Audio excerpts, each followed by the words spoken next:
बच्चों आज हम class 10th UP board, CBSE board, ICSE board के सर्किल के चैप्टर को पढ़ाते हैं। सर्किल क्या होता है, तो सबसे पहले देखिए सर्किल होता क्या है। तो ये यहाँ पर सर्किल बना हुआ है, इसमें आपका ये क्या है, रेडियस है। ठीक है, इसको देखिए दूसरे उस पर देख लेते हैं हम। देखिए ये चैप्टर है आपका सर्किल। तो सर्किल होता कैसे है, पहले ये देखिए आप,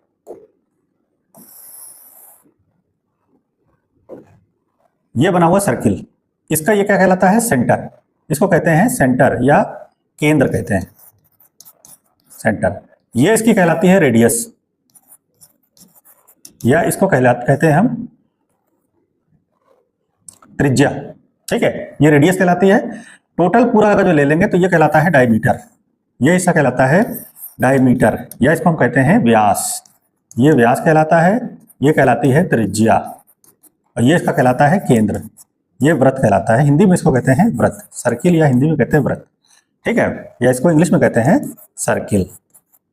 ठीक, अच्छा, अगर जो व्यास से कोई छोटी लाइन को जो खींच ली जाए कहीं, ये इसका हिस्सा कहलाता है सरकमफेरेंस, इसको हम कहते हैं सरकमफेरेंस। ठीक है, या इसको कहलाते हैं, हिंदी में कहते हैं परिधि, इसको हिंदी में परिधि कहते हैं। ठीक है, तो परिधि पर जो सरकमफेरेंस है, इस पर कोई दो पॉइंट ले लें हम, मान लीजिए एक ये पॉइंट ले लिया, एक ये पॉइंट ले लिया, और इसको इससे मिला दिया, तो ये कहलाता है जीवा। हिंदी में कहलाती है इसको जीवा, या इंग्लिश में कहते हैं कॉर्ड। ठीक है, इसको कॉर्ड कहते हैं या जीवा कहते हैं। ठीक है, ये जो हिस्सा इतना बना है ये कहलाता है आर्क या चाप कहलाती है, इसको इंग्लिश में कहते हैं आर्क, या हिंदी में कहते हैं चाप, ये चाप कहलाता है। ठीक है, तो ये क्या हो गई, त्रिज्या, ये डायमीटर हो गया, व्यास, ये सेंटर हो गया केंद्र, ये जीवा हो गई। ठीक है, ये सरकमफेरेंस हो गया आपका, और ये चाप हो गया। ठीक, तो सर्किल के ये सब जो है आपके पार्ट हैं जो सर्किल में होते हैं, इसको कहते हैं। ठीक, इसके बाद फिर आपका सर्किल के कई एक प्रॉपर्टीज हैं, उसको देखते हैं। सर्किल की कई एक प्रॉपर्टीज हैं, इसको हम बताते हैं आपको। तो चलिए देखते हैं सर्किल की कौन कौन सी प्रॉपर्टी है, तो जरा देखा जाए। सर्किल की प्रॉपर्टी को हम बनाते हैं और देखते हैं। पहले इसको दे मिटा। ठीक है, सर्किल में होता है कॉन्सेंट्रिक सर्किल, यानी सकेंद्रीय वृत्त, जिसको हम कहते हैं हिंदी में सकेंद्रीय वृत्त। तो ये जैसे केंद्र है, अब ये सर्किल है, इसके अंदर एक और सर्किल बना दीजिए।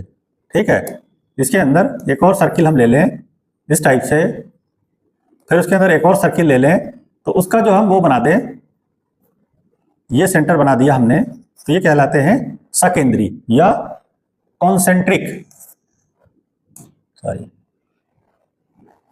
कॉन्सेंट्रिक, या हिंदी में कहते हैं सकेंद्रीय, सकेंद्रीय वृत्त या कॉन्सेंट्रिक सर्किल कहलाता है ये।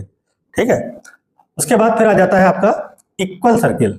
ठीक है, इक्वल सर्किल क्या आता है, circle are said to be equal if they have equal radii. अगर जो बराबर रेडियस हो, जैसे मान लीजिए कोई सर्किल है आपका जो बराबर रेडियस का हो, जैसे कोई सर्किल ले लें, ये सर्किल ले लें और ये सर्किल ले लें, इन दोनों की रेडियस अगर जो बराबर हो तो इक्वल सर्किल कहलाते हैं ये। ठीक है, इक्वल सर्किल कहलाते हैं। इसके बाद आता है सबस्क्राइब सर्किल। ठीक है, नेक्स्ट प्रॉपर्टी है सर्कमस्क्राइब्ड सर्किल, या इसको परिवृत्त कहते हैं। जैसे मान लीजिए कोई ट्रायंगल है आपका, और इसके बाहर अगर जो हम एक सर्किल बना दें, तो ये कहलाता है सर्कमस्क्राइब्ड सर्किल। ठीक है, यानी परिवृत्त कहलाता है। इसमें ये केंद्र है, परिवृत्त होगा, कोई भी आकृति ले लीजिए, जैसे मान लीजिए ये हमने एक ले लिया रेक्टेंगल ले लिया, कोई स्क्वायर ले लिया, इसके बाहर अगर जो ये सर्किल बना दें तो ये कहलाता है परिवृत्त। ये इसकी जो है रेडियस कहलाएगी, ये इसकी रेडियस हो गई। ठीक है, इसको हम कहते हैं सर्कमस्क्राइब्ड सर्किल या परिवृत्त। फिर एक होता है इनस्क्राइब्ड सर्किल। इनस्क्राइब क्या होता है, चलिए देखते हैं इनस्क्राइब सर्किल क्या होता है, चलते हैं देखते हैं। इनस्क्राइब सर्किल देखिए, वो वृत्त जो जैसे कोई ट्रायंगल है, ठीक है, अब इसके अंदर अगर जो कोई सर्किल बना दें हम ये, ठीक है, ये कहलाता है इनस्क्राइब, इनस्क्राइब सर्किल। ठीक है, या इसको कहते हैं हम अंतःवृत्त, अंतःवृत्त, हिंदी में कहते हैं अंतःवृत्त। ये इसका केंद्र हो गया। जैसे मान लीजिए कोई हमने आकृति ले ली स्क्वायर, और इसके अंदर एक हमने सर्किल बना दिया, तो ये अंतःवृत्त कहलाता है। ये इसकी रेडियस हो गई, यहां से ये इसकी रेडियस हो गई। ठीक है, तो ये अंतःवृत्त या इनस्क्राइब्ड सर्किल कहलाता है। नेक्स्ट प्रॉपर्टी देखिए इसकी जो है वो क्या है, कॉर्ड। नेक्स्ट प्रॉपर्टी है कॉर्ड। कॉर्ड, या इसको हिंदी में कहते हैं हम जीवा। कैसे बनती है, जैसे मान लीजिए ये एक सर्किल है आपका, ठीक। अब इसमें जो सरकमफेरेंस है यानी परिवर्त, इस पे कोई 2 पॉइंट ले लीजिए, मान लीजिए ये पॉइंट ले लिया, इन दोनों को मिला दिया, तो ये कहलाती है कॉर्ड, या इसको हिंदी में कहते हैं जीवा। ये सेंटर है इस सर्किल का, और सेंटर से अगर जो इसके ऊपर परपेंडिकुलर ड्रॉ कर दे, हम कोई लाइन सीधी खींच दे, स्ट्रेट लाइन खींच दे, ये 90 डिग्री का एंगल बनाती है। और ये जो सेंटर है, ओ मान लीजिए सेंटर है कोई, वहां से इस पे जो जीवा पे डाला गया लंब जो होता है, मान लीजिए कोई जीवा ए बी है, ये इसको 2 भागों में बांटती है, ठीक है। ये मान लीजिए डी है, तो ए डी बराबर होता है डी बी के, ठीक है। यानी सेंटर से कोई भी स्ट्रेट लाइन या परपेंडिकुलर ड्रा करेंगे जीवा पर, तो वो जीवा को 2 भागों में बांट देता है, ठीक है। तो जीवा कहलाती है, और इस, ठीक है, और ये दीर्घवृत्त कहलाता है, ये हिस्सा कहलाता है दीर्घवृत्त का हिस्सा, ठीक है। नेक्स्ट आ जाते हैं आपका, अगर जो 2 जीवाएं बराबर हो, ठीक है, चलिए चलते हैं नेक्स्ट, देखिए नेक्स्ट प्रॉपर्टी आपकी, अगर जो कोई सर्किल है और इस पे 2 जीवा, मान लीजिए एक छोटी जीवा है, एक छोटी कार्ड है और दूसरी कोई बड़ी कार्ड है, ठीक है, ये इसका सेंटर है। तो सेंटर से इस पे परपेंडिकुलर ड्रा कर दें, सेंटर से इस पे परपेंडिकुलर ड्रा कर दें, तो जो बड़ी वाली होती है उसकी जो डिस्टेंस होती है सेंटर से, ये कम होती है इसकी तुलना में, ठीक है। यानी ओ ए मान लीजिए ये है, और ये बी है, और ये छोटी है जीवा, ये स्मॉल है, ये कॉर्ड जो स्मॉल है, ये बिग है, थोड़ी उससे बड़ी है, ठीक है। तो स्मॉल वाली जो डिस्टेंस है यानी ओ बी, ये ओ ए से बड़ी होगी हमेशा, याद रखिएगा। जो जीवा, जो कॉर्ड स्मॉल होती है, उसकी जो परपेंडिकुलर होता है सेंटर से, और जो बड़ी जीवा होती है उस पर परपेंडिकुलर जो होता है वो उससे बड़ा होता है, ठीक है। यानी ओ बी ओ ए से बड़ा होगा, यानी ये हिस्सा इस हिस्से से बड़ा होगा, ठीक है, क्योंकि ये जीवा छोटी है तो उसकी डिस्टेंस जो है सेंटर से वो बड़ी होगी, ठीक है। ये इसकी प्रॉपर्टी है। उसके बाद नेक्स्ट प्रॉपर्टी देख लेते हैं, सेंटर की, सर्किल की क्या होती है नेक्स्ट प्रॉपर्टी, तो चलिए देखते हैं नेक्स्ट प्रॉपर्टी। अगर जो जीवाएं बराबर हों, मान लीजिए कोई सर्किल है और इस पे मान लीजिए एक ये कॉर्ड है, एक ये कॉर्ड है, अब सेंटर से दोनों पे परपेंडिकुलर ड्रा कर दें, अगर जो ये दोनों बराबर हैं कॉर्ड, तो इनकी ये डिस्टेंस भी सेंटर से बराबर होगी, यानी ओ ए और ओ बी। अगर जो मान लीजिए जीवा है, ये सी डी है और ये ई एफ है, ठीक है, तो ई एफ बराबर मान लीजिए सी डी के है, तो ये ओ ए बराबर हो जाएगा ओ बी के, ठीक है। और ये जो परपेंडिकुलर ड्रा करेंगे दोनों को बराबर भागों में बांटता है, ठीक है, तो ओ ए बराबर हो जाएगा ओ बी के, ये इसकी प्रॉपर्टी है। नेक्स्ट देखते हैं,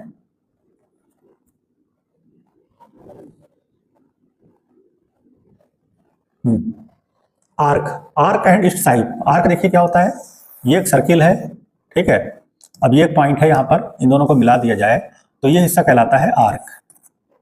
अब ये स्मॉल आर्क है, ये बिग आर्क है, ये बिग है, ये स्मॉल, या इसको कह लीजिए ये माइनर है और ये है मेजर हिस्सा, ठीक है। ये सेंटर है मान लीजिए, ये माइनर हिस्सा है, ये मेजर हिस्सा है इस सर्किल का, ठीक है। तो आर्क कहलाती है ये। और ये जो है मान लीजिए ए है, ये बी है, ये पी है और ये क्यू है, ठीक है। तो ए पी पी जो है वो स्मॉल आर्क हो गई, ए क्यू बी जो है वो बिग आर्क कहलाएगी, ठीक है। ये मेजर हिस्सा कहलाता है, ये माइनर हिस्सा कहलाता है, ठीक है। तो ये आपका आर्क है। उसके बाद आ जाते हैं इसकी कुछ प्रॉपर्टीज के बारे में, जो सर्किल की कुछ प्रॉपर्टी हैं, चलिए देखते हैं हम सर्किल की प्रॉपर्टी क्या है, जरा इसको समझते हैं हम कायदे से। ये मान लीजिए आपका सर्किल है, ठीक है, ये इसका सेंटर है, सेंटर पे मान लीजिए कोई ये इस तरीके से एक लाइन खींच दी गई, ये एक ट्रायंगल बन गया इस टाइप से, ठीक है। तो इसमें क्या है कि जो सेंटर पे बना हुआ जो एंगल है, ये एंगल, ये इसके सरकमफेरेंस पे बने हुए एंगल के, यानी ये मान लीजिए एंगल आपका ए है, ए बी सी, ठीक है, और ओ है ये, तो एंगल ए जो ओ जो है यानी बी ओ सी, ये एंगल जो है ये बी ए सी एंगल का दूना होता है, ट्वाइस होता है, ये इसका ट्वाइस होता है, ये प्रॉपर्टी है, ठीक है। यानी ये जो है एंगल इस एंगल का दूना होता है, ठीक है, डबल होता है। ये कैसे है प्रॉपर्टी बाद में समझ लेंगे, पहले शॉर्ट्स में थोड़ा समझ ले। दूसरा देख लीजिए आप, कुछ और बना लेते हैं हम। एक सर्किल मान लीजिए ये है, ठीक है, और ये मान लीजिए का एंगल है। अब बचा हुआ हिस्सा कॉर्ड का बचा हुआ हिस्सा सेगमेंट ये हुआ, यहां पर कहीं पर भी आप बना देंगे, ठीक है। तो ये एंगल इस एंगल का दूना हो गया। ये मान लीजिए x है तो ये हो जाएगा 2x, ठीक है। ये एंगल कहीं पर भी बना दीजिए, यहां पर ऐसे बना दीजिए, यहां पर ऐसे बना दीजिए, कहीं भी बना दीजिए, ठीक है, ये सारे एंगल एक्स कहलाएंगे, ठीक है। तो हमेशा जो सेंटर पे बना हुआ एंगल होता है वो परिधि पे बने एंगल का दूना होता है, वो कहीं पर भी बने हो, और ये आपस में बराबर होंगे, ये एंगल ये एंगल ये एंगल सब बराबर होंगे, परिधि पे बने हुए एंगल आपस में बराबर होते हैं, ठीक है। नेक्स्ट प्रॉपर्टी देख लेते हैं हम। अच्छा, एक चीज और समझ लीजिए, ये है आपका, लेते हैं, ये मान लीजिए सर्किल है और ये इसका डायमीटर है, ठीक है, ये इसका सेंटर है, ये डायमीटर है। तो डायमीटर के दोनों जो हिस्से हैं यानी ए बी, मान लीजिए ए बी, ठीक है, इससे किसी भी तरफ कोई भी ट्राइंगल बनाएंगे, ठीक है, कोई भी एंगल कहीं पर भी बना दीजिए, ठीक है, चाहे इधर बना दीजिए चाहे उधर बना दीजिए, ये सब 90 डिग्री के एंगल होते हैं। यानी हाफ सर्किल में बनाया हुआ जो ये हाफ सर्किल है, इसके इस हिस्से में कोई भी एंगल बना दीजिए, वो सब 90 डिग्री के होते हैं, ठीक है। तो इसको कहते हैं the angle in semi circle is right angle, ठीक है। यानी अर्धवृत्त में बना हुआ कोण जो है वो समकोण होता है, हिंदी में कहते हैं समकोण, ये समकोण होता है हमेशा, ठीक, समकोण कहलाता है। नेक्स्ट प्रॉपर्टी देख लेते हैं हम। जैसे मान लीजिए सर्किल है आपका और इसमें कोई एक बना हुआ है क्वाड्रिलेटरल, ठीक है, मान लीजिए कोई सर्किल है, इसमें कोई क्वाड्रिलेटरल बना हुआ है, तो इन दोनों के जो एंगल होते हैं आमने सामने के, इनका सम जो होता है, जैसे मान लीजिए ए बी सी डी ये है, तो angle A plus angle C, इन दोनों का सम 180 डिग्री होता है, ठीक है। आमने सामने के दोनों एंगल का सम यानी इन दोनों का सम यानी बी प्लस सी का सम, बी प्लस डी का सम जो है 180 आ जाएगा। एंगल बी प्लस डी का जो सम होगा, जो योग होगा, वो 180 डिग्री होता है, ठीक है।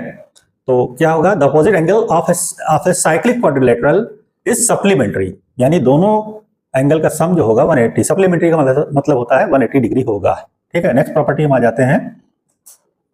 अगर जो मान लीजिए कोई सर्किल है ये और इसमें कोई क्वाड्रिलेटरल बना हुआ है, ठीक है, लेकिन इस लाइन को मान लीजिए हम और आगे बढ़ा दें, ठीक, ये मान लीजिए ए बी सी डी और ये ई है, तो ये जो एंगल बनेगा वो इस एंगल के बराबर होता है, ठीक है।